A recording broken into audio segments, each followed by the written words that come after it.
സർക്കാർ ആശുപത്രികളിലെ മരുന്ന് ക്ഷാമം പരിഹരിക്കുന്നതിനുള്ള തുടർ നടപടികളുമായി ആരോഗ്യവകുപ്പ്.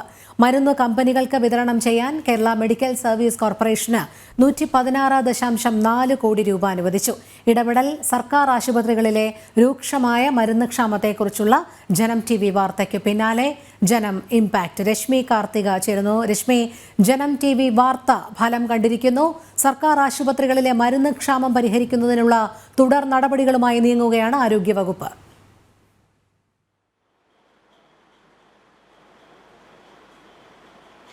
അതേ രോഹിണി, സംസ്ഥാനത്ത് മരുന്ന് ക്ഷാമം അതിരൂക്ഷമായി നിലനിൽക്കുന്ന ഒരു സാഹചര്യം ഉണ്ടായിരുന്നു. അത് തുടർച്ചയായി ജനം TV വാർത്ത ചെയ്തിരുന്നു. കഴിഞ്ഞ മാസം തന്നെ നിരവധി വാർത്തകളാണ് ഇതുമായി ബന്ധപ്പെട്ട് രോഗികളുടെ പ്രതികരണം അടക്കം ജനം TV സംപ്രേഷണം ചെയ്തിരുന്നു.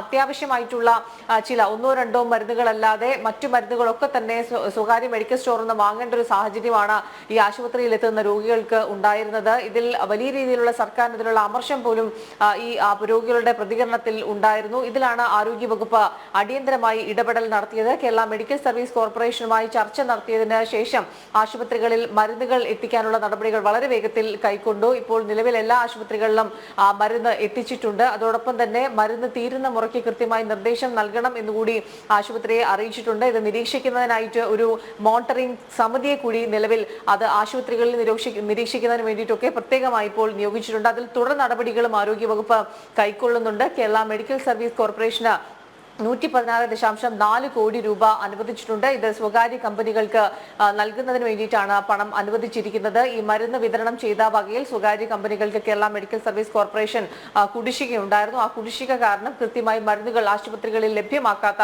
ഒരു സാഹചര്യം കൂടി ഉണ്ടായിരുന്നു. അത് ഒഴിവാക്കുന്നതിന് വേണ്ടിയിട്ടാണ് ഇപ്പോൾ 116.4 കോടി രൂപ അനുവദിച്ചിരിക്കുന്നത്. ഇത് ജനം TV വാർത്തയെ തുടർന്നാണ് ആരോഗ്യമന്ത്രി ഇടപെട്ടിരിക്കുന്നത്. കൃത്യമായി തന്നെ ജനം TV വാർത്ത ശ്രദ്ധയിൽപ്പെട്ടിരുന്നതും അതിനെ തുടർന്നാണ് അടിയന്തരമായി കേരള മെഡിക്കൽ സർവീസ് കോർപ്പറേഷനുമായി ചർച്ച നടത്തിയതെന്നും ആരോഗ്യമന്ത്രി വീണ ജോർജ് ജനം TVയോട് വ്യക്തമാക്കിയിരുന്നു. അതിൽ തുടർ നടപടികളും കൃത്യമായി തന്നെ ആരോഗ്യവകുപ്പ് സ്വീകരിക്കുന്നുണ്ട്. ഏതായാലും വലിയ രീതിയിൽ സന്തോഷമുണ്ട്. ജനം TV വാർത്തയുടെ തുടർന്നാണ് ഇത്തരത്തിൽ ഒരു അടിയന്തരമായിട്ടൊരു നടപടി സ്വീകരിക്കുകയും ഇപ്പോൾ തുടർ നടപടികൾ ആരോഗ്യവകുപ്പ് കൈക്കൊള്ളുന്നത്. രോഹിണി. ശരി, രശ്മി കാർത്തികയാണ് വിവരങ്ങൾ നൽകിയത്.